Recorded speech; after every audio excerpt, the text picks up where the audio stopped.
Welcome, everyone, to another episode of the Campus Waterfowl podcast. I'm your host, Derek Christians, and this week on the podcast, I'm sitting here with graduate student John Veon and Professor Dr. John Eadie of UC Davis.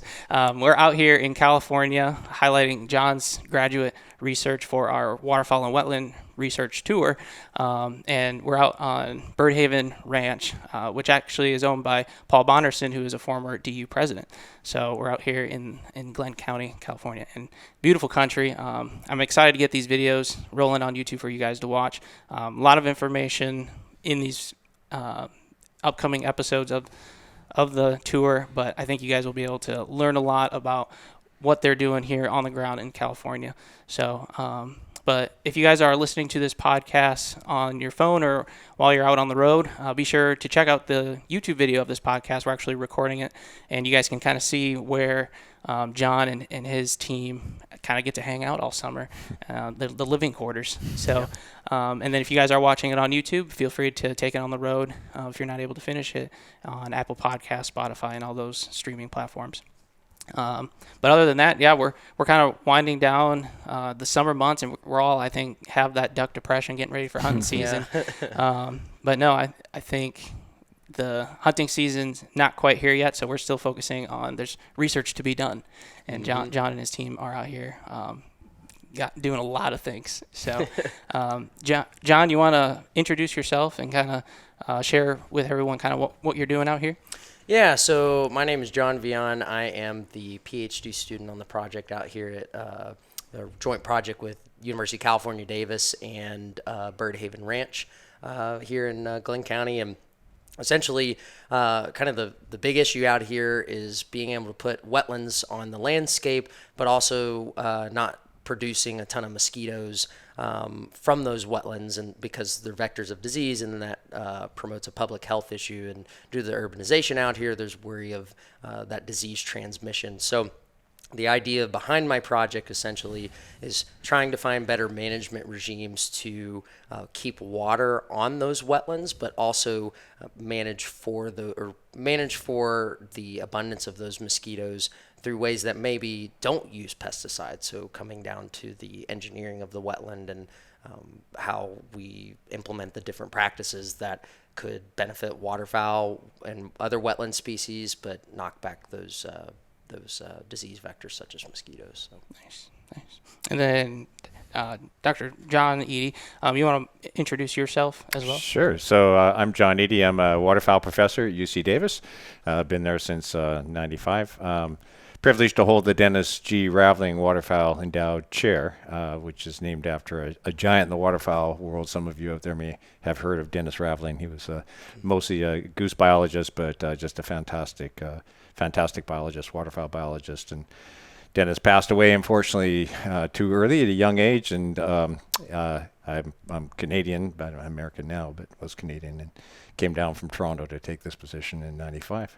So I've had the great fortune of having all these, smart young folks like John, and actually John's a mentor for John, Luke Naylor, a number of years ago, and now Luke's back in Arkansas. So I get to sit back and just be the boss and come out once in a while and let these guys do all the hard work and all the hard thinking. And it's kind of funny.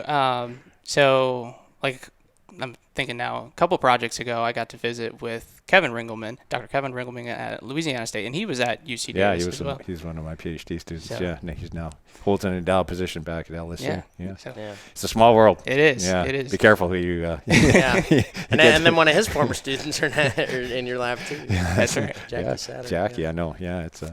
No, it's fun having the opportunity to be able to go college to college and meet all these folks and just hear the stories of how kind of everyone's intertwined and just to reminisce of kind of the good times when they all get together, if it's whether at seminars or conferences and things like that. But right. Hearing the stories, it's been a lot of fun. It's a tight community. I would say for a young person out there, sort of just having an opportunity to get to know some of those folks, and it just those connections just go on. Right. But it's a pretty small world, and it can lead you a lot of places pretty quickly by just getting those opportunities. Mm-hmm.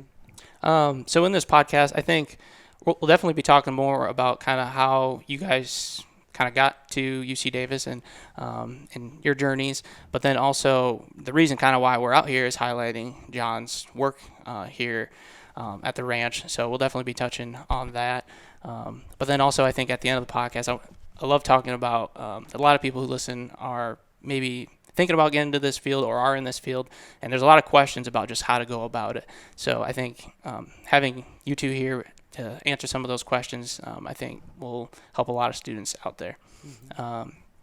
But kind of to start, John, what's been your journey kind of getting out to UC Davis? Oh, wow. long journey. How many wrong turns got you here, John? Yeah, how far back? Long journey. Yeah, so I guess I'll kind of give the brief stage through life in hopes of it maybe helping somebody, because I took an irregular track. So yeah, I'll say this. By nature, I'm a big duck hunter.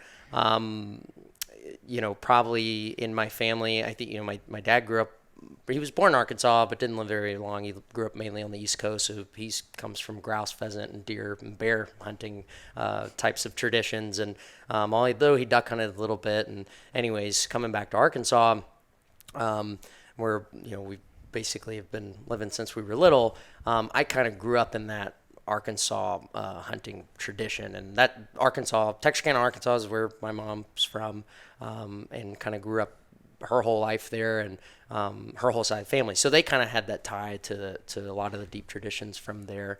And so essentially I grew up in that. A lot of my buddies are big duck hunters, and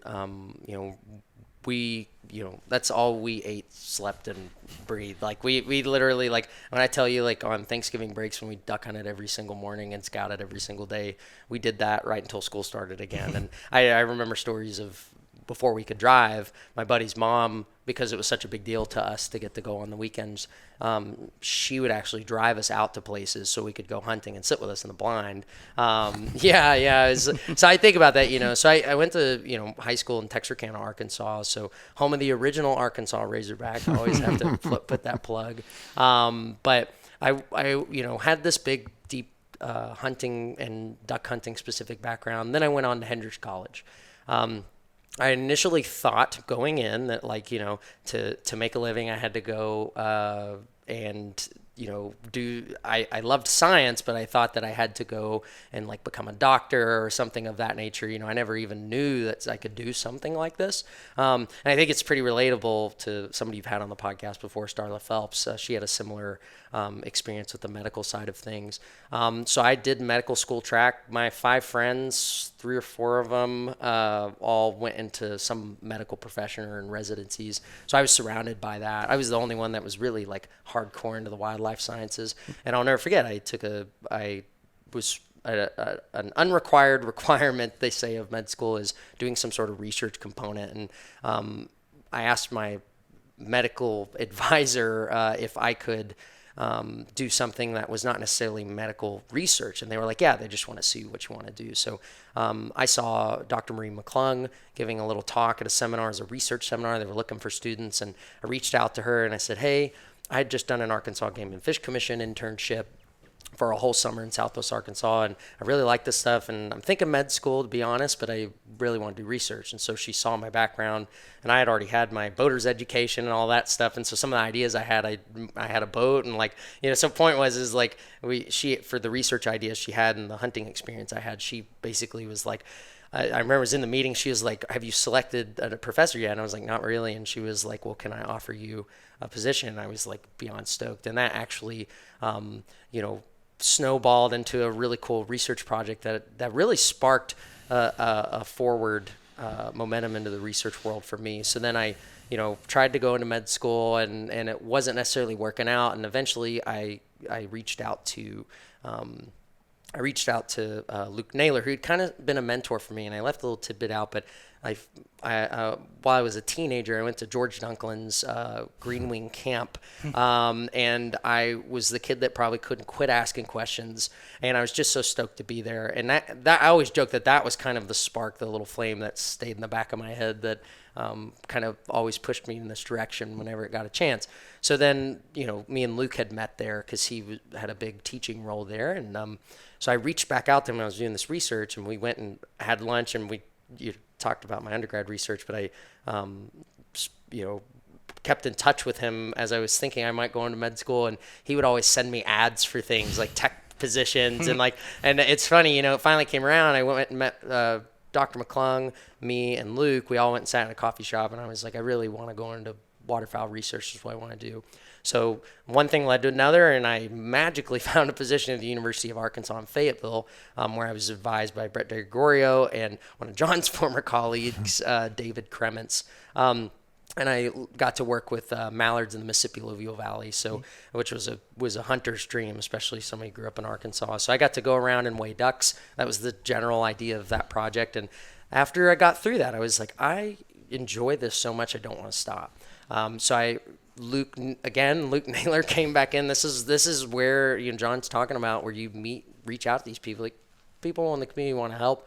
You find positions, and basically he had been throwing names out all over the place, and I was having a hard time finding a waterfowl focused, or I say waterfowl, wetlands and waterfowl focused research project. And he reached out one day and said, I heard of a project out towards University of California, Davis. And I was like, holy cow, never ever thought I'd get to come out here. So I reached out to John, and he entertained this Arkansan coming from the South, and coming out here to California, and as well as my other advisor, Danny Karp, and then Sharon Lawler, who's the entomologist that works with us. And so I got to chat with all of them, and then met Paul and Andy. Paul, mentioned him, and then Andy Atkinson, who's the manager on the project, met him. And anyways, rest was history, and so been out here ever since. So that's kind of the journey. But yeah. Nice. John, would you mind sharing kind of a little bit about your background? You said you grew up in Canada. Yeah, so I'm the West Coast, British Columbia. Grew up on a dairy farm, so I sort of came from sort of a rural background.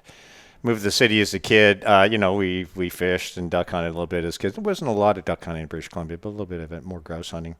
And then I love science. As a kid, I was a bit of a nerd, and I was a chemistry physics major in college.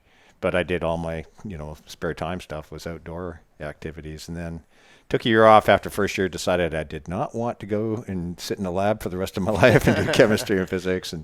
And just got to know some game wardens, actually, and some folks up in some of the, it was actually Jasper National Park, and started talking to them about a job. Saying, man, I'd love to. This is what I do.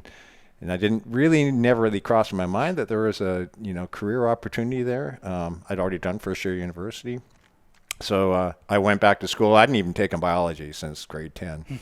Went back and did 2 years of biology in 1 year so I could catch up. And this was back at the University of Western Ontario, now called Western. That's where Dave Kremens did his PhD with Dave Ankney, who was another sort of world-renowned waterfowl biologist, and Tom Nuts, his graduate student. And it kind of took me under the wing. And I'd done some waterfowl stuff. I was keen on waterfowl, but didn't know anything about research. Started working with Tom as an assistant, went out to the prairies and did some breeding work with him, and just kept going, and then realized that, my ideas of just being a game warden sort of transitioned into, this research gig is kind of fun. You can kind of do your own thing and, focus just on waterfowl.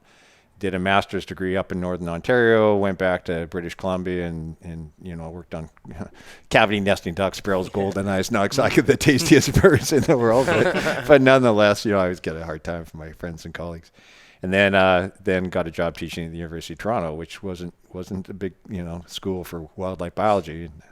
And then this position came up, the Dennis Raveling position at Davis. So I jumped ship. I just got in tenure, gave it all up, and came and did it again. So you can fool the committee twice. And it's just been amazing. Davis, Raveling was a giant, didn't have a big program. Our goal was to continue that on with the help of several very, very kind and generous folks that helped establish this endowment, Paul Barneson being one of those.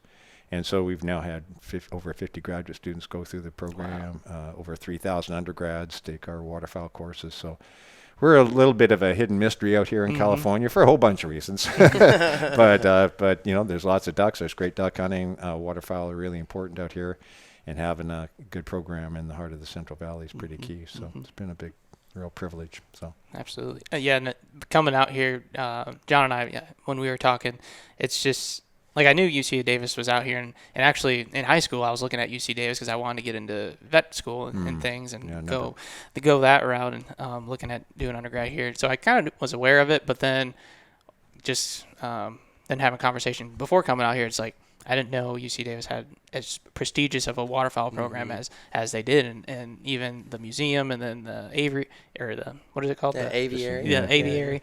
All those things that can contribute to what they're doing. It's amazing to hear about, and now actually today's the last day here at the ranch, but then is it tomorrow morning? Tomorrow morning we'll be going back to Davis and looking at some of those things, which the viewers will be able to watch in the YouTube video, kind of see what campus looks like. So that'll be fun to see.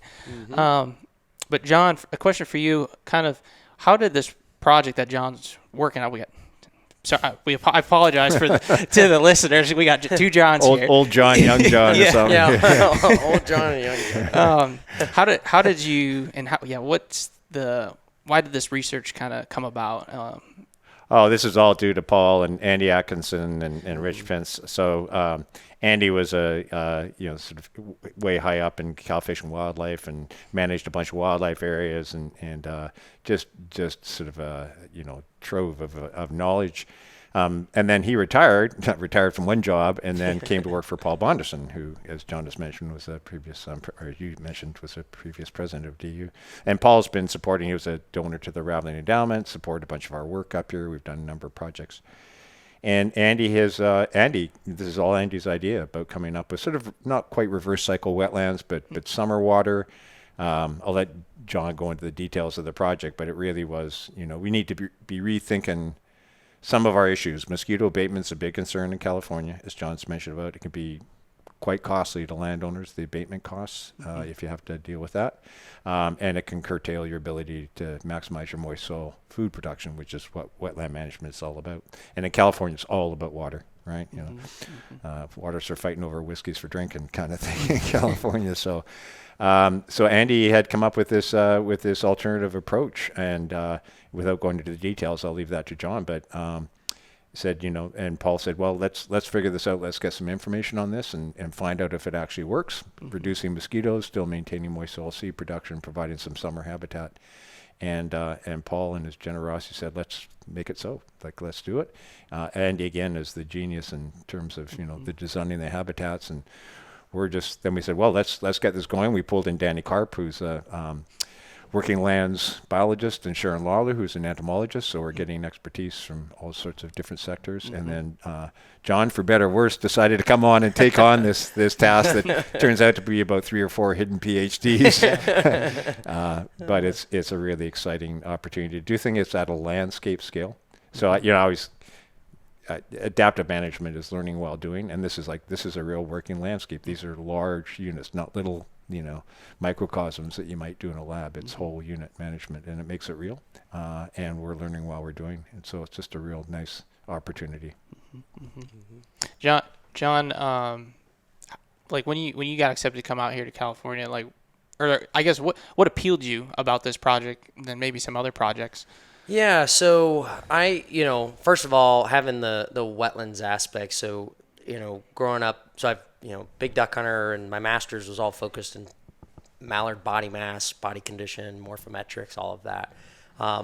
So I felt pretty confident in a lot of my training with the bird, and I've done a lot of, I've done a disturbance project for my undergrad work, but I've gotten really familiar with that. So I've kind of had a brush against the wetland side of things, more so from an urban perspective, and then I've worked with ducks themselves. And I've also done some Canada goose work. So I've really been working with the bird, but I know, I talked about her before, Lisa Webb, some of her work. I've read a lot of her stuff, and I really admired how much of a grasp she had on just, raw wetland science. And I think that just helps you from an applied perspective to be able to understand, if we manage the habitat, how are waterfowl going to behave, or, how's that going to help them from an abundance, reproduction, or survival, just all around fitness perspective. And so that's where I start to get interested. I want to learn about the nuts and bolts behind the scenes of working with waterfowl. And so essentially when I heard about this project, I got really excited because I was like, wow, this is like actually not only is a waterfowl and wetland related project, it was kind of that gap in my knowledge that I really wanted to double down on. And so, yeah, so that appealed to me from the project perspective. Also, getting to do more of this kind of experimental regime, which, you know, we play with different types, or we're going to play with different types of analyses with it. But, you know, that was kind of a conversation I even had with my advisor, David Kremens, was like, what was really cool about this was the ability to learn about experiments at a landscape scale, which is really challenging. It's easier to do the horse trough experiments, which can be very valuable, but sometimes we need that landscape scale to be able to make inferences. So that was really appealing to me. And then also Davis, like I to be honest, I'll say this, like, I mean, dead serious. I kind of viewed Davis as kind of like the unicorn school, like that. I mean, I'm not joking. I'm not joking. As you know, the Muppets are real. Yeah, but right. yeah, I joke about it, but it's like, you know, from a wildlife perspective, you know, you think about that one really high school. You always tell you like an undergrad, oh, shoot for that one that college you think you don't know if you'll get into it, but you got to throw your hat in anyways. I always viewed that UC Davis as kind of like that for wildlife for me, and I was like, oh, that's like, you know, shot in the dark, but you kind of look at it, but you're like, oh, I don't know about opportunities out there. And then when this came about, I was kind of shocked, to be honest. Mm-hmm. So as it started to unfold, I mean, and it's lived up to everything that I've ever hoped and dreamed in terms of just the resources. If there's an idea that I have and a piece of technology that I need, there is somebody in office space away from me with some fancy piece of machinery that can get it done in 5 seconds. And it's just, it is quite amazing. And I've really enjoyed it. So yeah, that's probably what appeals. So when talking about the scale, kind of just the scale of just the ranch itself right now, do you know how many acres? Yeah, so Paul has around 3,000 acres, I think, in total. And, you know, Andy will fact check me later, but I think in terms of the amount of natural wetlands they have, is around 1,800, and then 1,200 of it is in rice. And the caveat behind that is the 1,200 acres in rice actually funds a big chunk of the operation out here that goes straight into the ranch. So, and then when looking at like the treatments or the plots that you guys are looking at, how many of those are there on the property? Gosh, we have right now around 7 treatments and 7 controls, so 14 total units, and they vary in size from 30 acres to, I think, upwards of 140 to 180 acres. Okay. Yeah. And let me just put in a plug. I mean, that's unheard of. You know, I mean, we've done some experimental studies on wetlands that various other students have been involved in. Those were little half-acre, you know, wetlands. We thought that was amazing to get replicates like that. But to have replication at a whole wetland unit scale is unheard of. And it's probably because there's very few folks, unlike Paul, who would be willing to let a bunch of academic eggheads come in and mess up with their management to try to learn something. And that's just kudos to Paul and Andy and Rich for allowing us to do that and working with us to get a design. And there's constraints. I mean, there's things like, can you guys not do that so that we can keep it constant across the treatments? And it affects some cost of the operation, and you know they've just been willing to do that. So the information we're getting is immediately applicable and extendable to a whole wetland unit, rather than just, well, we found this in the petri dish and now we're going to see if it works. Pretty amazing. Well, this all used to be wetlands. I mean, the whole Central Valley, you know, sort of historically would have been all floodplain, all wetlands. It would have been, you know, waterfowl heaven throughout most of the winter, and then it would dry up during the summer. And then all you'd have left would be sort of these oxbows and you know, sort of sloughs. And there was quite a lot of it because there wasn't any drainage or anything else. And so what Andy's idea is trying to replicate that early hydrology and seasonality and phenology of the plants and the water and everything else. So you've got some summer wetlands, and it's a completely different perspective than how most wetlands are managed in California. And a really cool piece I think about too, from Paul's perspective, is you know, he mainly worked with technology. That was his trade, but he's a big duck hunter by heart and trade. And so, you know, you think about that drive for waterfowl hunting that's kind of driven having this ranch, because this ranch was actually 3 different ranches. that were commandeered into one. So now you've got this bigger contiguous piece, which is, as John's saying, like, the whole valley would have been that way. So you think about wetland birds that want to stay here. It's kind of a resort for them. So I love that there's kind of a hunting influence there behind a lot of it. And it doesn't take much for the land to come back. But I mean, it's still, this isn't cheap to run an operation like this. It's just, Right. as you've probably had other speakers talk about, it's hundreds of thousands of dollars a year. That's even once you bought the land, just for Right. maintenance and management. Right. But it can come back, like you saw, and you'll see in your drones. I mean, it's just amazing what you can do with some smart management. Right. So kind of looking at your project, so on the property, you mentioned we have 2 types of different plots. Is that Right, correct? right, Okay. yeah. Would you mind just kind of describing, what types of plots are you guys looking at here? Right. So the 2 different types of wetlands that we have for the summers, we're essentially doing, you'll hear us refer to treatment and control wetlands. And the control wetland is what typically people would have done for wetland management in the valley. And it can vary in terms of how that wetland is engineered in terms of the purpose. But for the most part, for mosquito control, there's not necessarily a method for controlling mosquitoes. There may be different types of what we call BMPs or best management practices that might get employed here and there. But for the most part, this wetland is a 10-day irrigation. There's not really any worry behind the grade of the wetland. It's more so just about, getting the water on for the moist soil plants. And so we do this 10-day irrigation in that control wetland. For the treatment wetland, what we've done, and getting back to that mosquito control aspect, is again, like Andy's been doing this for like 35 years, and he's been watching about like what are these different pieces of these best management practices, and I'll hit on that. There's there's the best management practices for mosquito control, and there's tons of different recommendations that document makes. So you can try what works and what doesn't. But what Andy's done is sat and looked at this for so long, he has figured out, like, from observation, what does he think observationally alters mosquito abundance within the wetlands, or drives it down, and that's what we're studying to see if that actually occurs.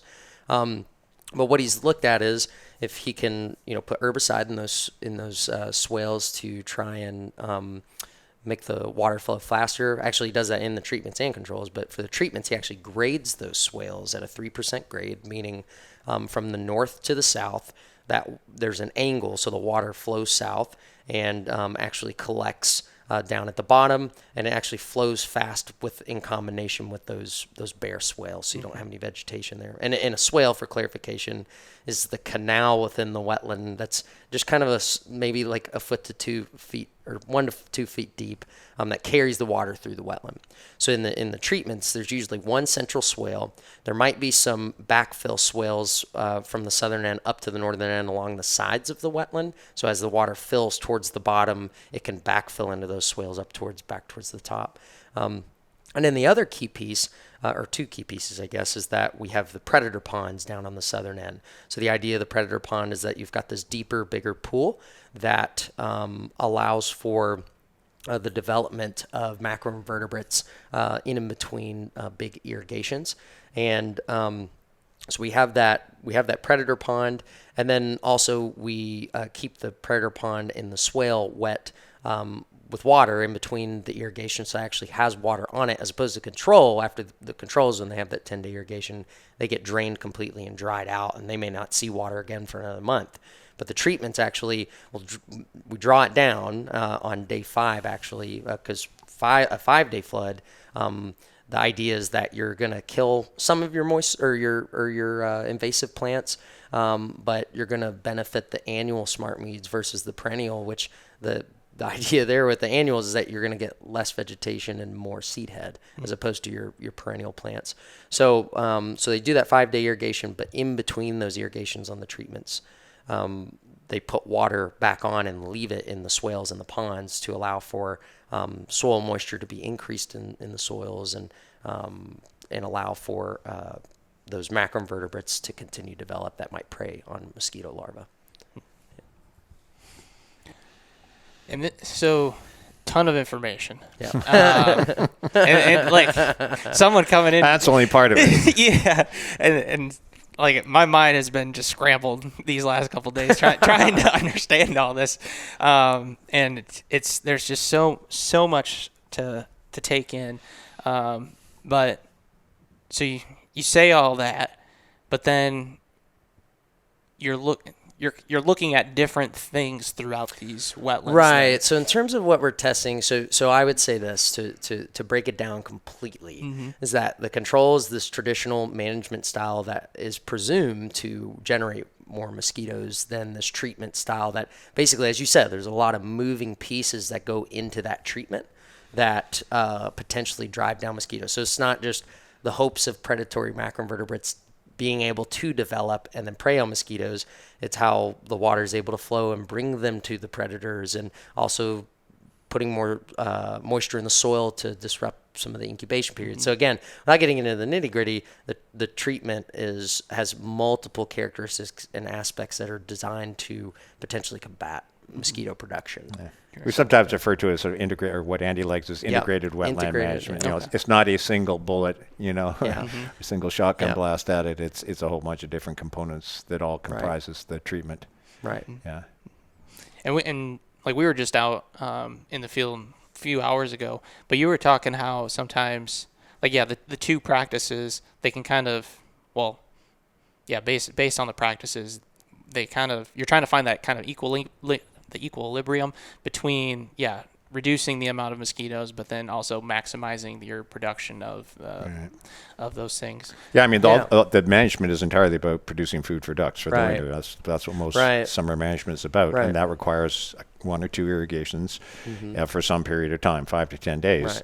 But that's also growing mosquitoes, and so. You can produce the food, but then you're going to be paying abatement costs and producing mosquitoes. So how do you find, the win-win situation there? Right. Reduce mosquitoes, still produce food, and get the additional benefits, some water during the summer. Right. You don't normally have it. And I think a good point about this, thinking about the confusing pieces where there's just a lot of information.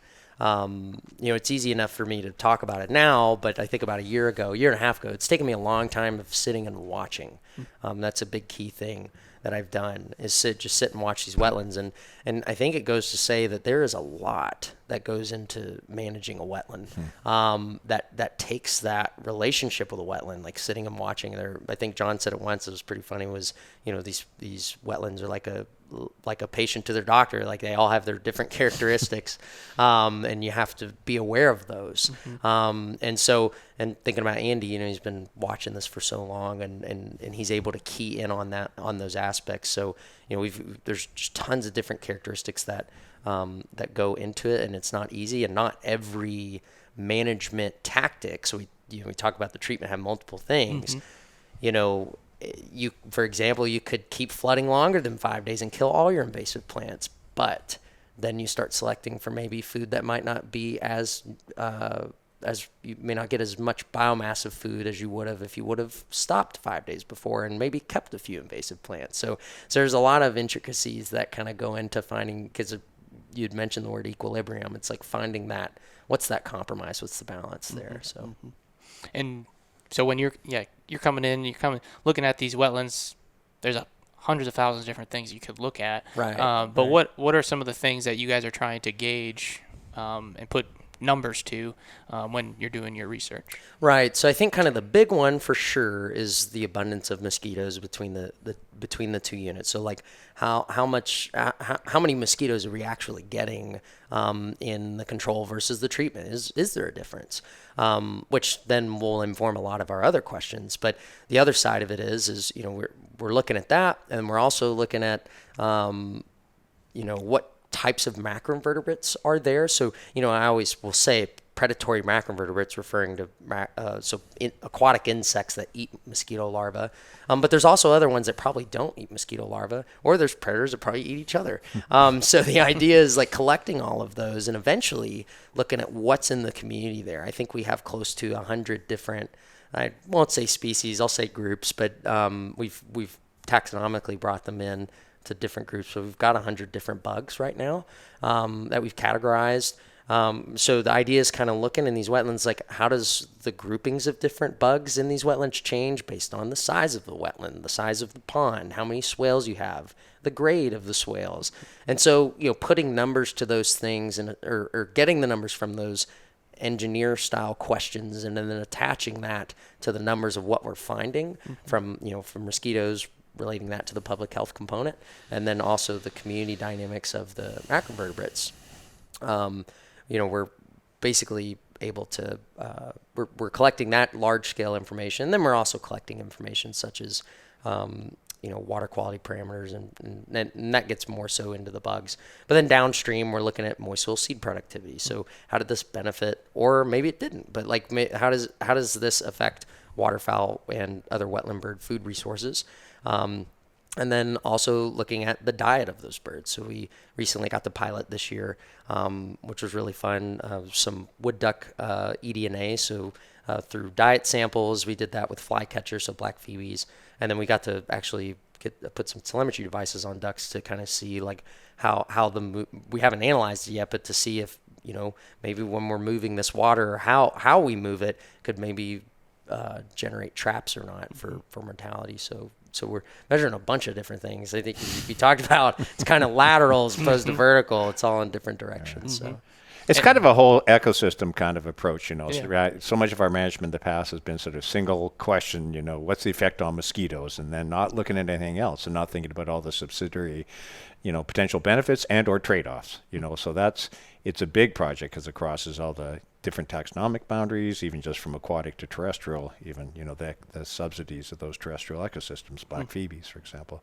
So it's pretty bold, but it really is integrated wetland management. It's not just a single target. Do you think, just even looking at past projects that UC Davis has done, or even just grand scale projects across the country, in the past, have they been very focused on a certain subject rather than these lateral type projects that you're doing in the past? And do you maybe see a trend maybe going this way where you're trying to take in a lot of information? I would say so. I would say DU is way ahead of this, way back, sort of in terms of thinking about ecological goods and services. I mean, in terms of keeping our hunting traditions going and getting the public interested, R3, I mean, all these issues that we're dealing with now, we have to make this relevant to the folks that don't care about hunting, right? And so what are the benefits to me? Why should I care whether there's wetlands out there? Why do I care if hunters are paying for it? And so I think more and more we're thinking about, it's about ducks, and they are the umbrella, or the flagship, and what we do for ducks can have all these other spin-off benefits, including training future wildlife professionals, something we can talk about too. And we need to keep that in mind. And then, so that's part of where I think we're going, is we're starting to look beyond just the single focus. Our focus is still on ducks, no question. Ducks need water, ducks need wetlands. But what else do we get for that? And what do you get for free? Or how do you reduce the cost of doing that to society, health costs, or to the landowner, money costs? And so, but I think the DU's been doing that, for decades. That's I think it's one of DU's real strengths. Other programs are, for sure. Being able to assess at the scale, I think, is pretty unique. Some of the MERP projects way back in the day up at Delta Marsh was something like that, but they were still sort of smaller scale replicates. Doing something in a real wetland at this kind of replicated scale, where no two even units in the same, treatment or control are identical. Right. It's a real challenge, which is why John's so busy measuring everything in the world. to get a handle on it. So many long days doing multiple aspects. And it's it may be a lot. Just while we keep on adding new stuff, John and I get excited. Like, let's do this. Now let's do bats. That came up. Now let's throw some juicy bat boxes out there. We should put tarps down. And now we got to catch some mallards and follow them all over the place. Yeah, exactly. So this is a project, you can expand on over the years. Things. And I would add, I think, from conversations with Paul, he would love to see this, after I'm done here in 5 years or so, continuing to build onto it. And that kind of, speaks to the adaptive management piece, right? Like, we might find out, set information about how this management regime works. Well, as Andy says, learning while doing, and he's constantly, every day is a new day, every year is a new year. And what was your your biggest screw up last year in management may be your biggest saving grace the next year, just because it's constantly, tweaking the gears of the clock. And anyways, I could see this project even long after I'm done here, continuing to build upon what we find, and maybe finding different aspects at fine and broad scales, and maybe potentially extrapolating that to the valley in different ways. So. And that was, kind of my next question was, once this research is all said and done, I guess, what do you hope this research does for the kind of the public?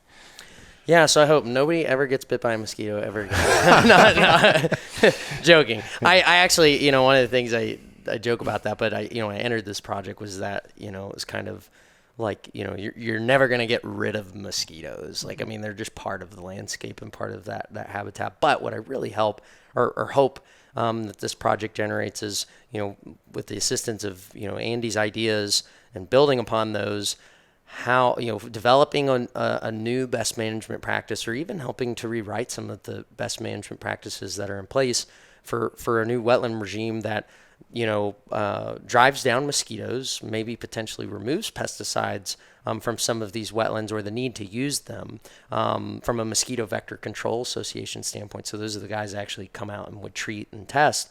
I really hope it gives them an opportunity to spread their effort into other locations that they really need to send their technicians out to. I hope it benefits waterfowl and wetlands and other mammals. You see where all the data we're collecting starts to go into different aspects, and from the public health side, I hope it, I won't necessarily be looking at disease vector or transmission, but I would hope that contributes to less contact with mosquitoes, and thus less disease transmission between humans and wildlife. But I just point out that the project also is really sort of multi-sector. So mosquito vector control is working with this. Cal Fish and Wildlife, Department of Fish and Wildlife is working with this. You've got the university, you've got DU, you've got the joint venture, sort of a lot of partners that are all engaged. That's one of the nice things about working in California. We've got a really great team out here from all facets. Right. And so it's not an us versus them. It's like, how can we do this together that can benefit, all the different day jobs that everybody has to fill and improve human health and right. duck populations. Right. Summer waters are a real concern out here. Right. Our breeding populations of mallards are declining, and a lot of that has to do with brood habitat. So providing some of that as well is going to be great for duck hunting. And is this research really only applicable in California, or can other organizations and agencies be able to use this across the country, you think? Yeah, I think it kind of, it depends on who you ask. I think like some of the basic information in terms of when you think about the biology of the mosquito and some of the ecology within the wetlands, yes, there's and that's the cool thing about Davis is, I came from a really applied background, and Davis really teaches you about not latching on to your specific tree, but seeing the forest, as I always say. But especially I think about one of the things about wetlands out here is the Mediterranean climate. So thinking about how, wetlands in other Mediterranean climates could be directly applicable in ways. But of course, as you go across the U.S., there's different types of wetlands and different aspects that will influence. But I do think some of the basic ecological theory that we will be exploring will have great applicability to the valley and other wetlands out there as well. So. And then, so looking at timeline, then how long is this project, and how far are you into it right now? That's always a fun question. 30 years. Yeah, 30 years. I guess we're still counting. I got the clicker under the table. So essentially the project is supposed to be about 5 years. So I got here end of March of 2022. And my 5 years started in the fall, though. So I came for pilot work through that time. Did my first year classes. So I got a lot of my core classes out this past year. I'll go through maybe one or two more quarters probably of coursework and wrap that up, and then have my qualifying exams either by the end of next year or that third year, and then fourth or fifth year really kind of just writing up and continuing to finish up some of the data collection. And who knows, there might be an extra year as needed, or if I get any more crazy ideas, there may be some more time. But yeah. That's kind of the timeline. Just in terms of extendability of the research as well, one of the things that I really think we don't know much about is the invertebrate, sort of component of a waterfowl food resource. We know it's important for particular females putting on protein, making eggs. They're hellaciously difficult to sample, as John knows. They're pretty variable, and we spend a lot of time measuring food resources. A bunch of my students and our gang and folks back in the MAV and otherwise, you can do that because you've got seeds. They don't move around. They don't boom and bust. It's much harder to get a handle on the aquatic invertebrate resources, but I think it's a huge component, particularly for waterfowl breeding, for duckling food as well. And we don't know what's going on with that. We don't know how our management is affecting it to a large extent. There are a few labs that do it, but not many. So I think that's another thing that's going to come out of this is the importance of invertebrate food resources and how those aquatic invertebrates then, emerge and, start feeding the upland birds like the phoebes and riparian birds. And so as we think about this sort of all bird, sort of extension of the joint ventures, I think there's spin-off benefits of that as well. So I think that's an unknown, it's not unknown, but a much poor known facet of wetland management. No, it's exciting we're a year and a half in, you said? About. Well, probably, a little over a year, I guess. Yeah, year and a half. And really, wow, time is flying. Time flies when you're not having fun. Yeah, exactly. I love it. So it'll be fun to see how far this project goes and see which ways it goes. I think it'll be fun. Right. Who knows? I might be coming back here to do another kind of like a catch up. I think Paul wants to bring on another student working on purely on the entomological side of things. I mean, John's been kind of managing both, but we have some pretty talented people already working with John. Right. So, yeah. Is there anything else about the project that you guys want to touch on? Or? Well, you asked about, again, thinking about how it could be extended. So we're also working with Cal Fish and Wildlife. And Andy piloted this stuff working at Grey Lodge, one of our great wildlife areas nearby.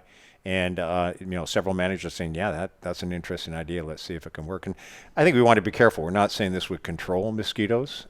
This is not like an alternative, but this is a way to sort of supplement that control while providing other benefits. And so working in concert with mosquito vector control.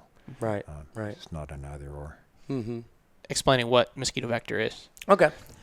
Yeah, so the Mosquito Vector Control Association is a state agency that's actually governed by the county.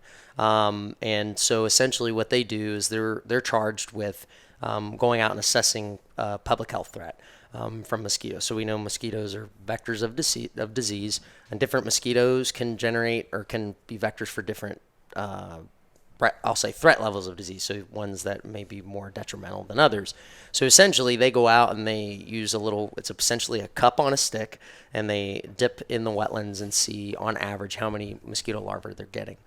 Depending on, there's a threshold for when they're going to spray it, but then there's also a threshold beyond that for when if you're a landowner and you've generated a lot of mosquito larvae in that wetland, that they'll charge the spray to the landowner. So mosquito vector control actually goes in and does that. That's what we call abatement, so mosquito abatement.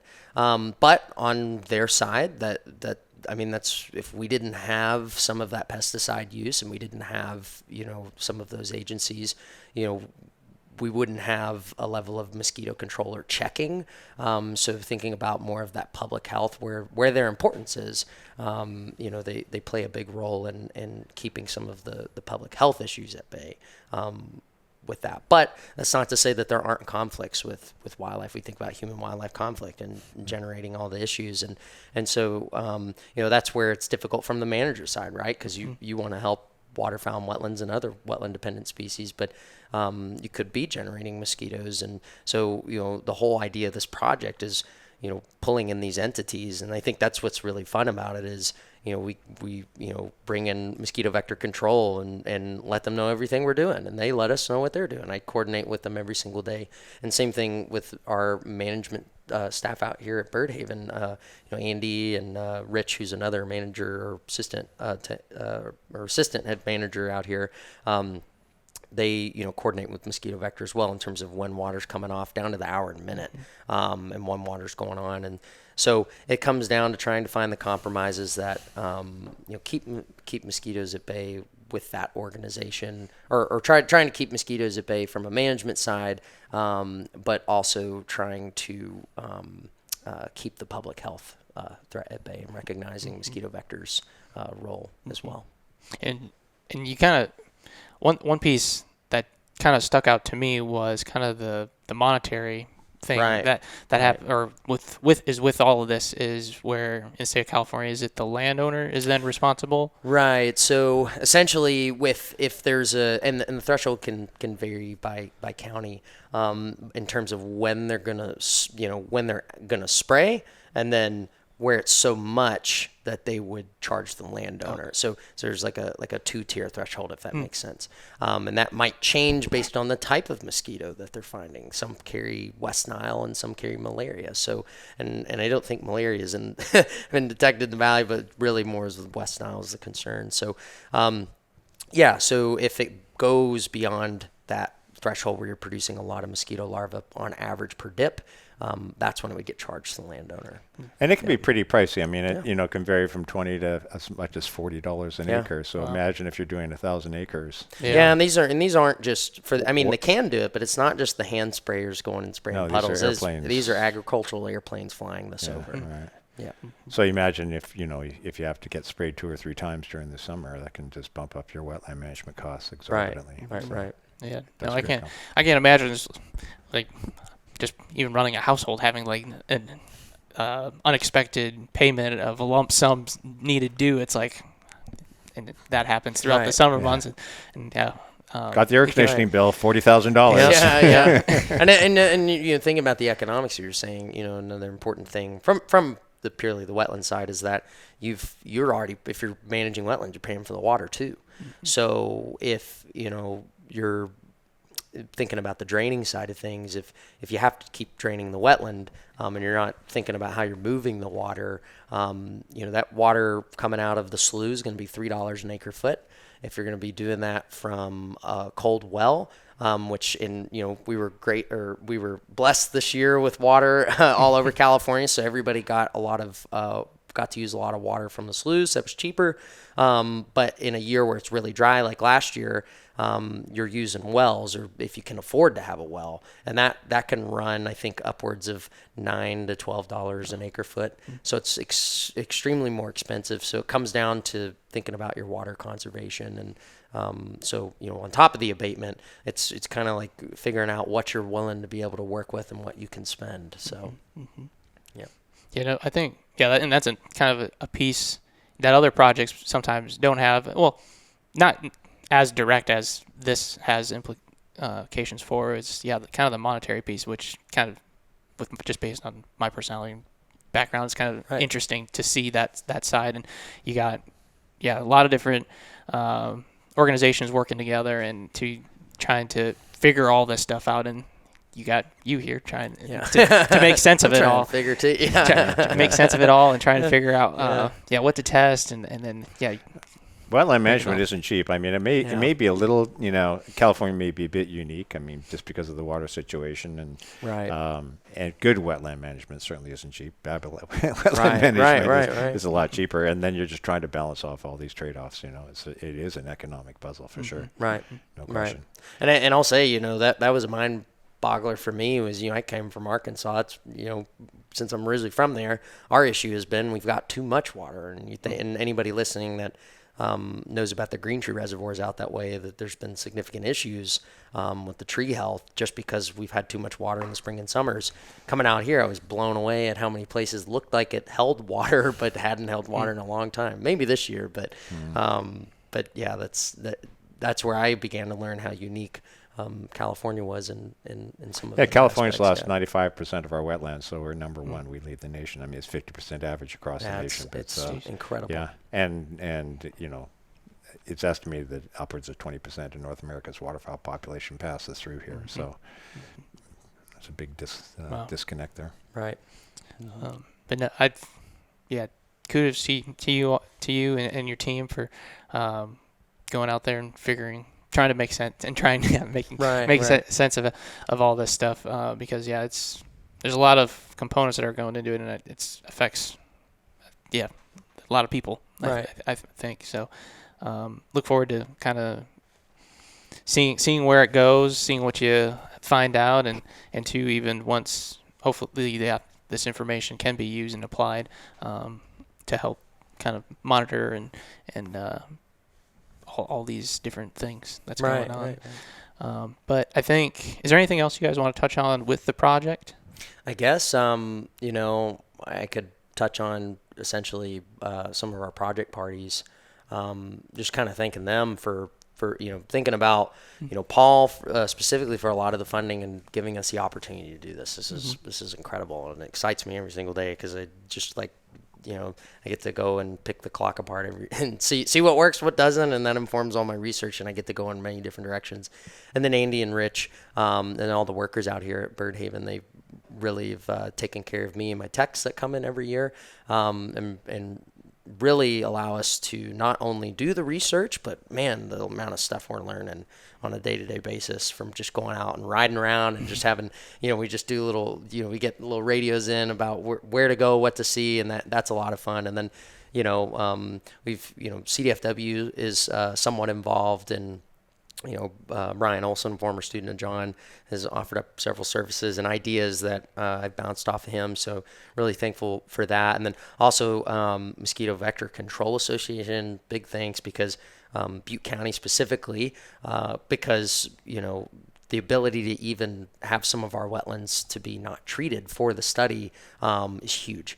So having the ability to have their support, and then also being able to work with them on this it's just been phenomenal, and I really appreciate their help on that. So, is there anything that have surprised you just in this first year and a half, or like any preliminary kind of things that you've been noticing that maybe like people back home might be able to see, or anything like that? Right. So I would say, preliminarily, and a lot of this, and again, take with a grain of salt, because a lot of this was generated through some coursework, just to really get a look at the data. So, last year with our pilot season, it was more so let's come in and sample as Andy and Rich and Paul, they're doing what they've already been doing. So, you got multiple different wetland types, and essentially we're trying to see what's out there. And I admittedly, even between the units that we didn't have the standardization that we would have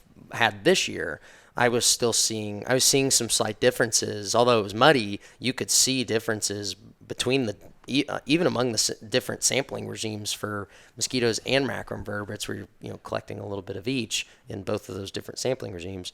I was seeing in the treatment slightly less mosquito larvae than in the control units.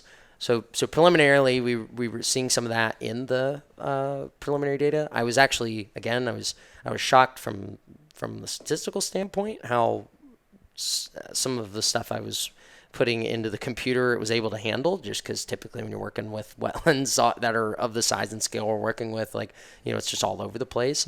So that was surprising. I think one of the cooler, more anecdotal pieces is that when you draw these wetlands down and you concentrate the bugs, seeing the amount of birds that flock and swarm, and I'm talking there was one day we had 5 different species of shorebirds just all over one swale, just picking at the bugs. And I think you've seen, Derek, when we were out there was one place we kept rolling up to, there were egrets and herons getting after all the bugs in there. And then I see it with ducks all the time too. So I think that's a really cool piece. And I not only see it in the ducks, I see it with the bat. That's where, when we were joking about the bats, I see at nighttime bats flying around, and you probably saw them when we were cooking out the other night. Yeah. The dragonflies flying out around the top of the cabin there. So you see the swallows going in and eating those. So then, the surprising piece was, how exciting is it that if you can get water out there, you're potentially building up a food base that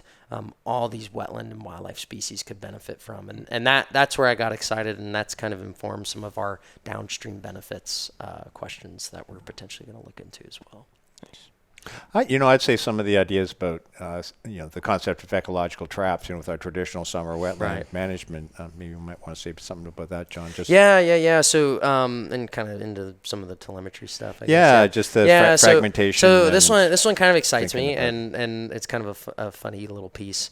So I had this idea a long time ago, So I'll actually, I'll think about my time back in Arkansas. I was interested. I did a lot of my master's work in body mass, but I was interested in some of the diet stuff. So how does some of the wetland regimes we're implementing influence maybe what aquatic bugs are out there that waterfowl and shorebirds might be eating, and so what we've done is we've started with wood ducks and black phoebes. So wood ducks, waterfowl species that cavity nesters, and then we've got black phoebes that are flycatchers, and they actually make their nest on the predator guards under the wood duck boxes. So you can get the data or you can get the samples from them. So essentially, there's new technology out there called environmental DNA is what we collect. So from the idea is that if the bird eats something and then poops anywhere on a surface, and we collect that, there's genetic material from the that comes through in the fecal matter that we can then break apart and then tie back to different taxonomic groups of bugs or wetland plants that they may have been eating. Based on their DNA. Based on their DNA, yep. So and that's kind of more novel technology. So I got really excited about learning that technology and also learning about diets and how that relates, again, strictly to how we're manipulating the landscape.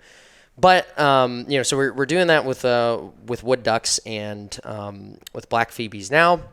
And of course, there's other species we can get into, but I won't get into those. But the other idea I had, and I find this one kind of funny because back in Arkansas, I've spoken with people about we do telemetry work all over the U.S., but we don't really we relate a lot of waterfowl movement to a lot of satellite layers. So like layers that are culminated at different time periods, and sometimes we don't have that like on the ground information to relate to telemetry information, and that's difficult, right? Like it's really difficult to capture where all a bird's going and what information is going on the ground. It's just we can't, at the rate that a duck can move, we can't move that fast either.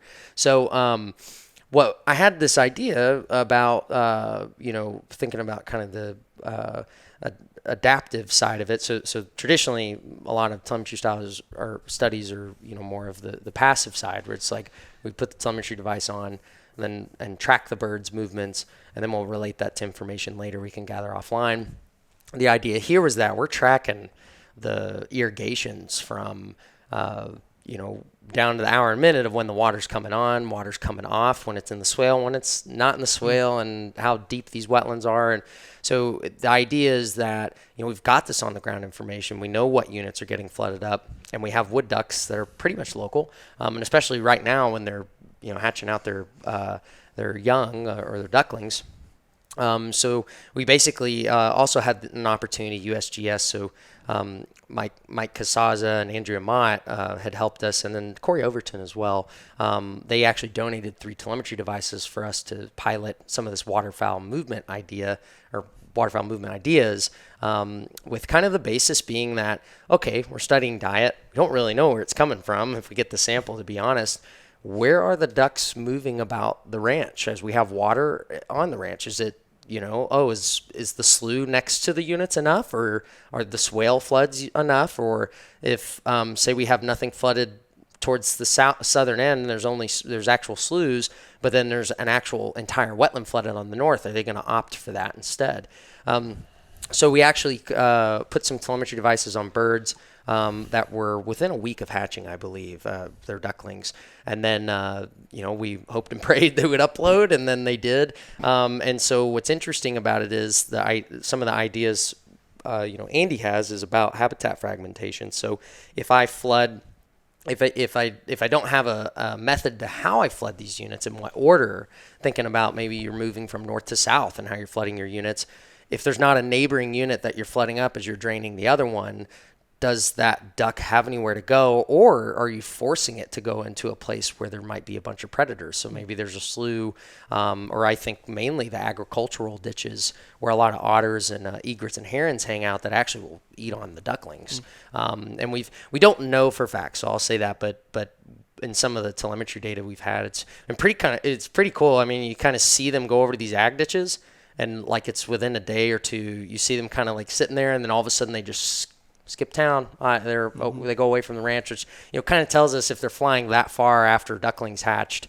that the ducklings are probably no longer with them. So that's just totally assumptions, just based on some ideas we had. But that kind of gets into the habitat fragmentation and what we call ecological traps. So are we bringing them into this wetland and thinking mainly about the controls? Are we bringing them into a wetland, and then once they start using it, drawing it down and then forcing them to go somewhere else? So it kind of gives us this adaptive aspect to waterfowl movement that I find really interesting. So. Yeah, it's a more dynamic approach to water management. It's not just how much or whether you got it or not. It's where you got it, next to what, and when do you have it. So it creates a bit more of a complex situation, but also could provide golden habitat, or it could provide a trap. And it's all, you could have the same amount of water, just distributed differently. So it's a bit of a development on sort of thinking about wetland management in the summer. I think the other cool thing about this project, just as you mentioned, that all the different technologies that we have now. I mean, when I was at grad school, we had, the old VHF radio telemetry, and you'd be out there chasing birds around. So John's using, basically cell phones on birds that they're calling home and telling you where they are, using eDNA techniques. Now you can tell all sorts of different species of insects that you never see just from a little piece of DNA. Right. You got all these sampling tools and water chemistry and everything else. I mean, the complexity and the expertise now is just phenomenal. I think that's one of the nice things about this project. We've got a lot of talent and a lot of capabilities. We were kind of talking about that a little bit, of how past research was done and compared to how it's done today. How do you think, and I don't know if I would imagine the instruments that we use, kind of like what you just said, is you're able to find things that maybe you weren't able to find years ago. So how does that kind of moving forward change things and how we look at things? Right. So one thing I think about, I can speak specifically to eDNA because I actually wrote. We didn't end up doing it. We ran out of time and we just couldn't find the funding at the time. But I actually wrote a proposal on eDNA technologies, and what was really interesting was a lot of the original studies in this was in feral pigs and I think it was fish. And so what was really interesting about that was they looked at different methods. So like, harvesting the animal, opening it up, seeing what's there versus eDNA technologies. And obviously the best method they recommend is harvesting the animal, opening it up, and using eDNA because you just get a ton. But I think it was either those two or at least the eDNA. You were finding almost twofold the number of different organisms that are, speaking from, either plant matter to different wildlife or bugs or even fish, within the gut samples, just looking at the genetic material. So that was really said a lot to me. And from the duck perspective, I can't remember the study off the top of my head, but essentially there's been old studies where they've opened up the duck and said, this is the primary food that the ducks are eating, and then nowadays, when you go to do some of this genetic testing, again, you're catching things that if you think about proteins like bugs as opposed to carbs, they digest way quicker. And so a lot of your proteinaceous bugs are going to digest right in the esophagus or right in the throat area of the duck before it gets to the stomach. So if you're opening up the stomach, you may have missed some of those items. But in the idea behind the eDNAs, you can catch all of that because of the genetic material that passes through. Yep. That's crazy. And so much of our management in the past has been predicated on, diet studies, for example. It's like, this is the main food item we need to manage for this. We may not be managing for a complete diet or even the right items in the diet. So some of these new technologies are going to change our perspectives on what's really important, when is important. It comes back to the invertebrates again, too, just sort of underrepresented, understudied. It's an exciting time. It is. Lots of fun tools and toys. And so in the future, not just like, no mosquitoes to bite anybody, but, you'll never have to go out in the field. You can just sit in your office and have all this technology, and we won't need field biologists anymore. Yeah, Be careful what you ask for, John. AI and robots out there. Yeah, I know. Yeah, exactly. I hope that day never comes. Kind of looking at the future of kind of just research as a whole and the up and coming students who are going to be coming into the field, what kind of, maybe just to start, kind of advice might you have to those students or navigating, because it can get pretty complicated and competitive. What advice might you guys have for those students? What I guess it'd be good to hear your advice, John. Like, well, you've come through more recently. I'm an old yeah, man. yeah. I mean, I'll give a take on that, but Yeah. Okay. What do you think on I that? can, in terms of grad school, so I'll hit it big and then I'll kind of go to the fine scale part. But, the broad scale part of it is that don't be afraid to do it. Don't, if your gut's telling you this is what you want to do or you want to explore it, go for it. Especially today, there are incredible opportunities. I always recommend if you're thinking about grad school, go get a master's, because usually it's 2 to 3 years for the most part, and you kind of, as soon as you start, you usually have a year and a half to 2 left. So the idea behind that is you can get acquainted, and a lot of those positions are paid. So like you can, you're not going to pay tuition for the most part in most projects nowadays, and you get some sort of stipend and you get the experience. And then you can go on maybe to go work at an agency or something of that nature.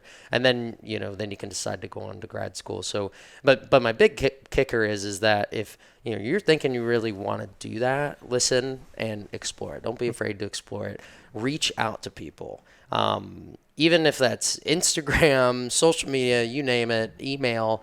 That's how I found my master's position. And that's, how I made connections with Luke and kind of led one thing to another to me getting to meet John and all the professors I've gotten to work with out here. So definitely think about those things, and listen to your gut on that.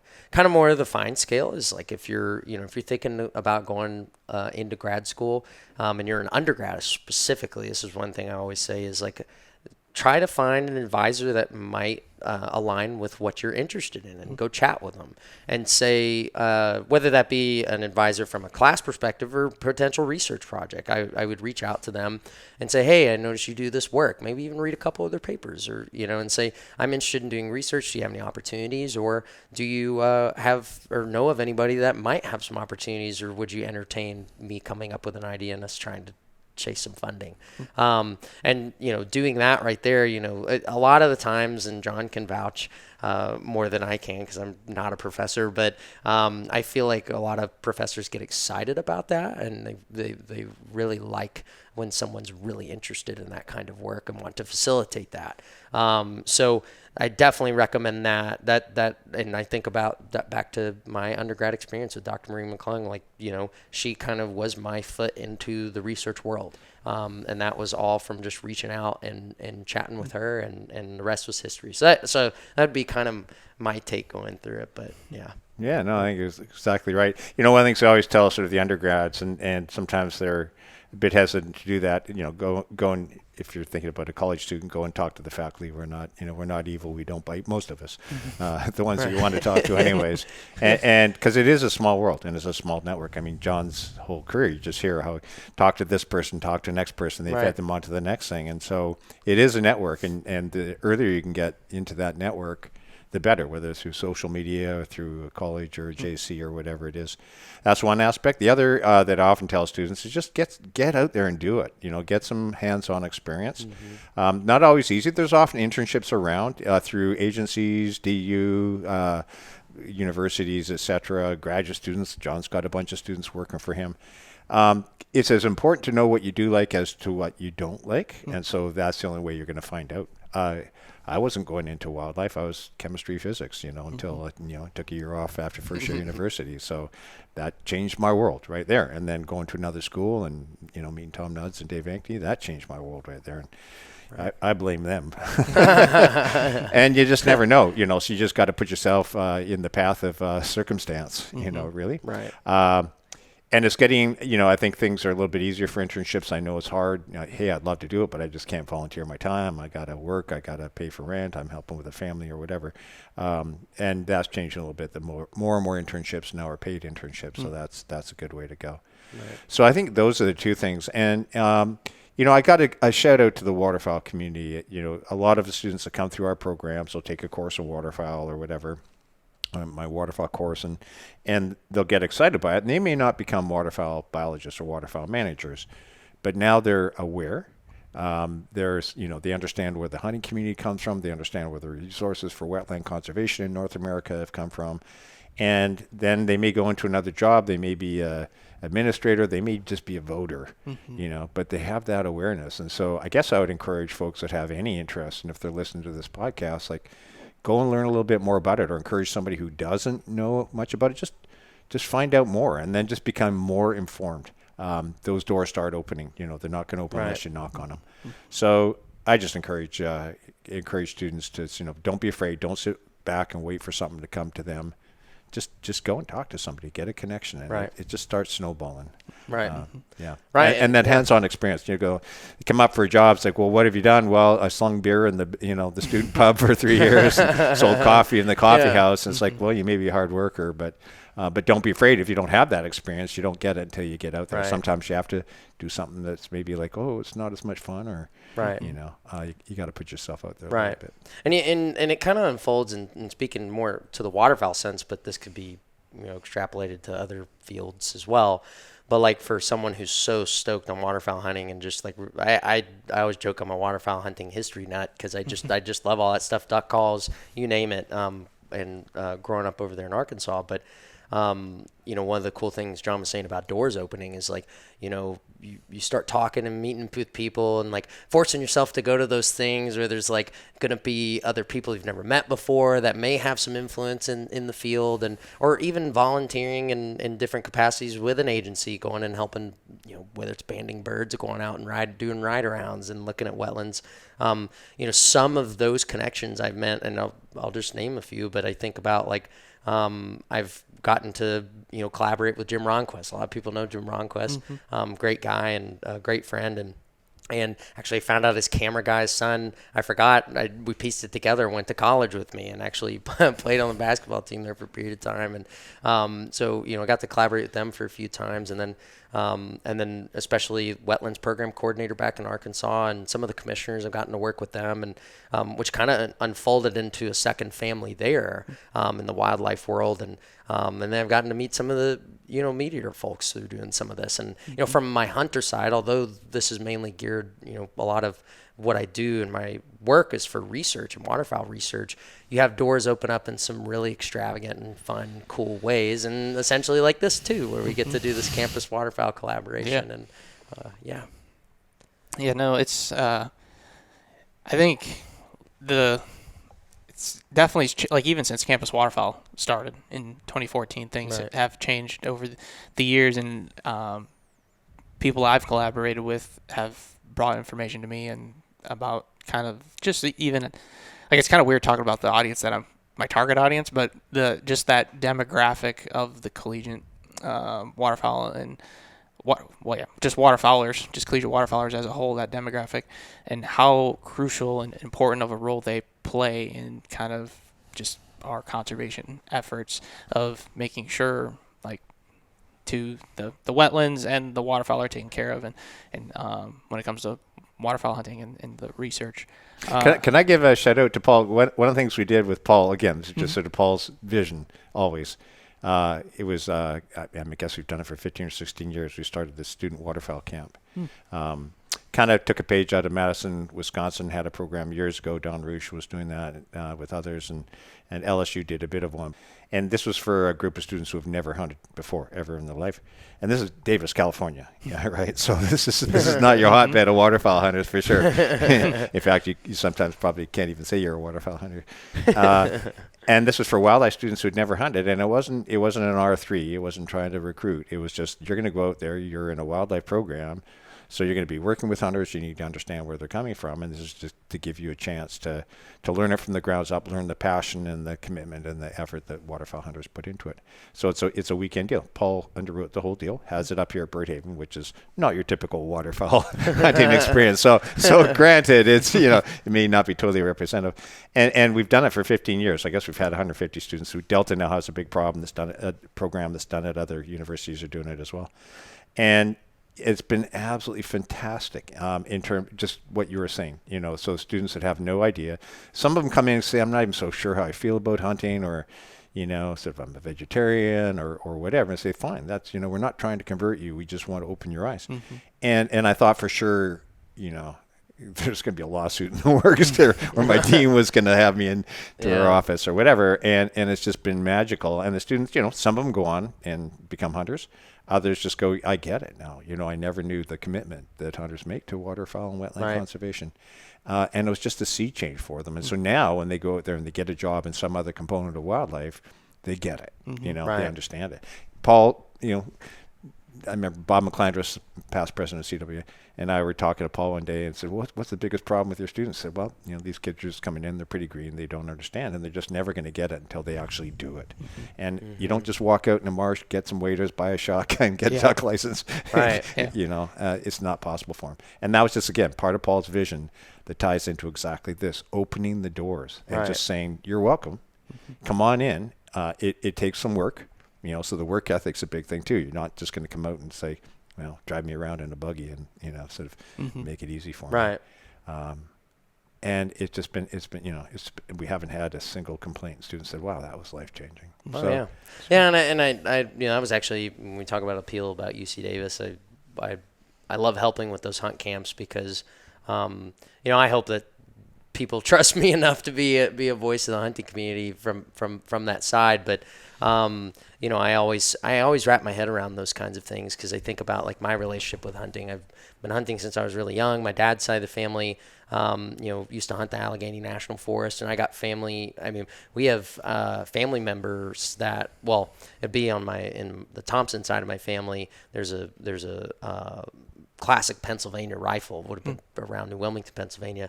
Walked close to 120 miles round trip to get this rifle because they had to hunt for sustenance. This would have been way back. That gun that's at home that we still have, and so I just think about how that tradition transcends through generations, and as we become more urban and the times change, there's that less of a need to learn how to hunt, and really it only survives by family member passing it down as this tradition, and this has been part of your family, and so I always get excited about the hunt camp because I think about we don't ask you to become a full-fledged hunter, but to understand it. But you never know. I always say that you could be sparking that thing where maybe 4 or 5 or 6 or 7 generations from now, there's someone that says, yeah, this was my great great grandmother's or great grandfather's shotgun that I've been able to hunt with, that all my family members hunt with, and just the ability to kind of spark that and be a part of that is very exciting for me. And I think once you see those ducks coming down to the decoys, you're pretty much locked. Pretty sold, yeah. Pretty sold. Yeah. But I think it's a huge component of just kind of like what you said, John, of just having them be able to understand kind of where our kind of views are, how we just kind of naturally grew up into this, and and maybe they didn't have those same opportunities. They could see kind of how our love for hunting kind of blossomed and then inspired us to get into the research. And I can tell you from the professional training perspective, when I first started teaching, 30 some odd years ago, a lot of the students that were coming out of class that came from a background where they had tractor driving, or they could change a tire on a truck, or they're used to being outdoors in the cold and the hot and the wet and the bugs and everything else. And these days, more and more kids are coming from an urban background. They're passionate about wildlife, so the passion is there for sure, but some of it's less experiential, and they don't have the field skills. So we now have to teach them that, as well as the basic science, the wildlife science, which is fine, which is great. But it just means that we have to change the way we're approaching our profession if we want to maintain it. And we have to be able to provide those opportunities and experiences to students so that they can do that catch up, and they have that real world experience and training and expertise to go on. Right. And actually, just one last little follow-up. I mean, that's the other thing that Paul, I think, has gotten really keen on. He sort of said, he's done tons of hunting, and he used to do a lot of DU events out here as president. He said, I'm really keen now in the next generation. And so he actually built a little lab for, sort of all the invertebrates. He's got, he's given free range to John to sort of have this house with the students. Right. And again, it's, those opportunities. John's got two kids from back east, working with him this summer. We've got a young woman who's the entomologist working with us. And, that's the spin-off, right? That's some of the training capacities in a situation like that, and that Paul is seeding that. So we're doing the research, but at the same time, we're also providing the hands-on training to a bunch of kids that may not have had those opportunities otherwise. Right. And they're all getting paid. So, they're making the salary too. It is a very big question. There's a lot of things that go into it, but what are your guys' kind of outlook for waterfowl and wetlands as a whole? Where do you think things are going? That's a tough one. I think a lot of I'll people let John give the we have to, I think we have, that's what this project is kind of exemplifies. We have to expand our scope. I'm just going to say that, R3 is great. R3 is great, but, there is, I think, a smaller contingency of folks that have grown up with hunting traditions, as John has mentioned, and that's a pass-on deal, right? So we have to open doors, make those opportunities available. Youth hunts, all the kinds of things, the college camps that are across the nation now. Those are all ways to keep it going. Somehow I think we have to highlight even more effectively, and I think that's why Campus Waterfowl is a great program. Everything DU does is to the public of the benefits writ large, not just like you guys are growing ducks so you can shoot them. That's sort of a mindset a lot of folks in society. It's like, no, what we're doing is we're providing wetlands to keep a system intact as the way it was with all these other benefits. But it's on us to show those benefits, really, not just talk about them, but show them. And that's what I really like about this project is it's not just about growing food for ducks. That's super important in my mind, but that's not the only thing. It's not just about keeping mosquitoes down. That's super important. I can relate to that if I live in Grimes. Like, every time I have a barbecue, there's a bunch of mosquitoes. Oh, you guys are going to help with that? Okay, that's cool. I'll support you, right? So it's ways of, how do we, I don't want to say the word sell because I don't mean to make it so mercenary, but how do we educate and engage a broader sector of society to keep going forward, because we can't maintain it just on the backs of hunters. We've done it ad infinitum, and it's asking too much of too few. So we've got to get other people ponying up and feeling the need and the value in ponying up, and that's a broader challenge. That's why all the media, what you do, Derek, is just so critical, and I hope folks listening feel the same thing. So that's my perspective. The funnel's got to get broader. Right. Well, and I was kind of thinking the same things. It's like, we've got our different battles and we've got our different problems and solutions and different aspects of wetlands and waterfowl. And but in terms of figuring out solutions, I think about like John's saying is like going broader with it. How do we appeal to different groups that maybe we have to accept that hunters are a smaller group, and maybe that we see a decline in license sales every year. So so it's maybe we accept that. Let's think it like John's saying, like it's too much to ask of hunters to keep taking on that all the time. And then how do we appeal to those groups? Finding different ways that the gets into that integrative wetland management, right? So it's like how are the different benefits varying across the wetland, and how does that appeal to different groups? How does that come down to the funding that gets allocated? And you're kind of going more broad with it, as John says. And then I think about the technology side of things. Is technology is changing, and getting with that program. Technology is going to continue to change, and I think it's an inappropriate attitude to say that to be like, oh, boo social media and boo like don't touch that stuff, it's bad. I think similar to what you're doing is really important, because you're able to really get that message out and finding more ways to reach more people that this kind of work exists, and how important, thinking about the hunting side, how important that is into the research, understanding it and recognizing that it's here.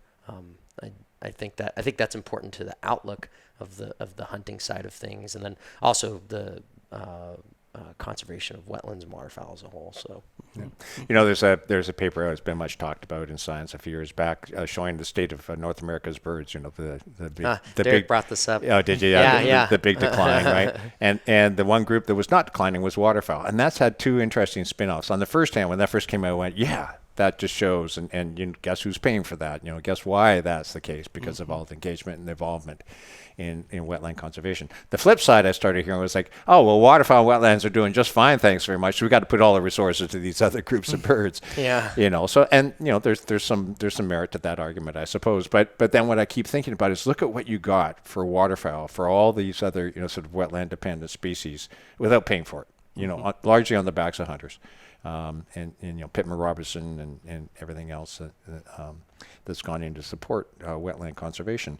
And so rather than viewing, again, getting away from this us versus them, or let's just expand so that everybody becomes just, so broad that you can't wrap your hands around it, I would still maintain the value, and this is important for the North American Waterfowl Management Plan, of maintaining waterfowl as the focus, as the umbrella, the flagship, entity that you can rally around, that there's a core group that's been around for 100 years, with an interest in that, and then use that as the wedge into sort of, further conservation gains, And I think that's my perception, is SDU's perspective. So yes, providing ecological goods and services, but it doesn't mean becoming an organization that now is about, soil compaction and why, blah, blah, blah. That's a means to an end. You got to have something that drives the passion. I don't know how many people are as passionate about waterfowl, versus any other. Oh, I'm passionate about grass. Well, okay, maybe, but you're probably a botanist if that's the case. Right. You got to have that passion is going to drive it. It can't be intellectual. It's got to be visceral. So I think we need to use that passion to drive wetland conservation forward. And I think it's there. That's a bit of a safety net, but you can't let that net disappear. Right. Yeah, that's what I was just thinking of. It's like, we have all this passion for waterfowl right now. It's like you kind of want to use it while we still have it, before, if you'd hate to say it, like that passion dies out, or is not. Yeah. So anybody listening to this podcast, I would challenge you, like, sort of, it's up to us to share that, right? And sometimes you get a little bit exclusive, like, oh man, I could take this kid out, and but I only got a couple of days left to hunt, or these are I got some good weather this week, so if we want to keep this thing going, we're going to have to expand our efforts a little bit, to spread that. Right. That's why I always say, I always joke, people are thinking about John, what you say there, like, it's like, be careful what you wish for. But I always joke that, my DMs are open on social media, in terms of if you want to go hunting or figure out how to go hunting. Can't guarantee I'll get you anything, but, I'm really passionate about, if there's someone's interested in it and doesn't have a means to be able to do it. Because I remember the first time I got to do it, and I want to be able to share that with other people. And if I can't go, I will definitely try to find somebody who might be able to take you in. So having that kind of mindset, I think we need to continue to try to do that, get more exposure, get more education, even, thinking that, we can't always do everything in the classroom as much as we'd like to, but kind of taking it upon ourselves to get out there and see if we can generate some more hunters or hunt supporters. So. I think, like you said, and this is an open invitation for anyone listening as well. So Campus Waterfowl has been around for quite some time. Well, at least, it's been around since 2014, and we've been able to kind of get to know a lot of students around the country. So if you guys are it's kind of perfect timing for this. Everyone's might be getting back onto campus, or our incoming freshmen, but that transition from high school to college can be tough, going to a new area, learning how things work, and then too, just trying to get in college, or trying to get used to college living and everything. But if you guys are needing some help, maybe finding some people on campus, or just questions about an area, I'd be happy to take any DMs that you might have, and I can try to connect you with some students that might be on campus. So happy to help anyone out there. So, but I think kind of wrap things up, would you guys mind sharing how they can if people are interested, how they can keep up with kind of what you guys are doing with this research? Gosh, so I guess there's a few different means. I'm on generally a lot of the different social media platforms. Instagram is probably one of my most active ones. So at symbol JOHNVEON 16. So John Veon 16. So I post a lot about my research there. on my Instagram, I have a link tree that has links to all my publications and my website. So if you want to go check that out, definitely do that. And then maybe, I don't know when this podcast released, but we might be able to give you my @ that you can maybe put on the thing there so people can click on it. But that's kind of main ways to reach me. Yeah, and are there other? I'm pretty much unreachable. Yeah. No, I'm not. I mean, actually, probably email. Particularly if you sort of highlight sort of the campus waterfowl, so pay attention. Anything that says duck or waterfowl in the subject, I'm probably looking at. If it says you owe me money, I probably won't read it. So, and then UC Davis and our department website, places to go, and there's information there. Yeah. Cool. Right. Yeah. Well, perfect. Before we kind of wrap up, is there anything else you guys want to touch on? Just the importance of what you're doing. I can't emphasize how critical it is. I have so many students that they're third year, fourth year students to take my waterfowl class, and I had no idea this even existed. Right. So, and that's great. Sometimes it's a little bit too late. They can't take all the requisite courses, or I'd like to have done a master's degree, but I don't prepare for it or whatever. So, don't leave it. Just if any of this excites anybody, then jump on it, find somebody who shares that interest, and ask around. Don't be afraid to ask, Right. And so what you do in getting that word out there is part of that funnel, right? Keeping that funnel broad. Right. And I appreciate what you do too, because I think we were talking about before we started this back, I'd seen your page since 2014. And it's amazing. I was so excited to hear that y'all merged with Ducks Unlimited, just because that's kind of an organization I've worked with for so long. And thinking about how you're able to capture these moments and like what we're doing, and that for the most part we really don't do. I mean, you do PR here and there and conferences, but that usually kind of stays within the research community until it goes to a management plan or something. And so the fact that actually gets to make it into the social media space, where a lot of us are getting our information now in different degrees, that's always tough as a research scientist or even a grad student, to be able to try and film all your stuff all the time and actually get your data collection done. So I really appreciate that you're doing this, and hope you continue to do this for an extremely long time. So. Yeah, no, I've not been able to let off the throttle since I've started Campus Waterfowl, got involved. It's always been something that I've just loved doing, and the working with, and it's growing up, it's been kind of the people that I've been able to just communicate with over social media, hear their stories, and just talk hunting, and just everything. Right. It's been a lot of fun. And then just to kind of what I talked about earlier in the podcast, just how critical this audience is to just the future of conservation and just waterfowl hunting, and the traditions that many people before us have held. So just keeping those traditions going. So as long as I'm alive, this thing's not going anywhere. and now with working with DU, that's recorded. It's documented now. So with DU here, helping Campus Waterfowl and recognizing how kind of what we were doing beforehand, being able to do this full time now, it's been honored and blessed to be able to do this. I say just one last thing to anybody who's considering a career. A lot of students in our major, go into wildlife or conservation because I want to make a difference, and this is one area where you can make a difference. I mean, it's it's solid science. You're learning new stuff, but you're also leaving something behind that's going to make it a little bit better. You are making a difference. Right. You're not just pushing paper. Right. Well, can't thank you guys enough for letting me come out here these last few days. I've been still trying. I'm still processing everything that's going on. It was that good. Yeah. It was that dense. But no, it'll take me a few days to understand everything still, but I'll be able to start editing the videos and hopefully fully grasp what you guys are doing, and show the viewers kind of exactly what you guys are doing out here, and why it's so important. So can't thank you guys enough for letting me and you to come out here.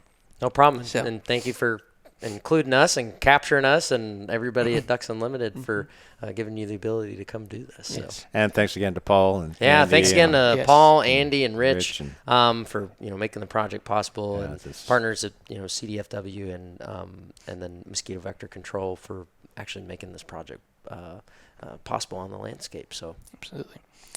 Awesome. Well, I appreciate everyone who tuned in and listened to this podcast. I hope you guys were able to learn a few things about what they're doing out here, maybe some advice going if you're interested in this field. And then also, obviously, we encourage anyone that's going out hunting this season, try to take someone out there with you who maybe hasn't gone or have always wanted to go. Mm-hmm. So always invite those out there in the field with you as well. But kind of looking at our schedule, we got another trip literally just planned it this afternoon. What the next trip is. So after we're done here in California, we'll be going to Michigan State to highlight Luke Laconen's research up there. Be on the lookout for that, and before you know it, it's going to be hunting season. So there you go. That's exciting. But no, thank you again for tuning in, and we'll see you in the next one.